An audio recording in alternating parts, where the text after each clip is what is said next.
3 tips on how to do the final practice before going to the stage.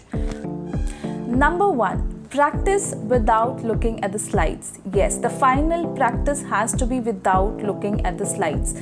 So the minimum has to be 5 times and maximum has to be 10 times. Yes, that many times you have to prepare, right? Be it any speech. So don't underestimate any speech. It can be a TEDx, it can be a keynote, or it is a small presentation in your conference room in front of your employees. Speech is a speech. So please give equal importance.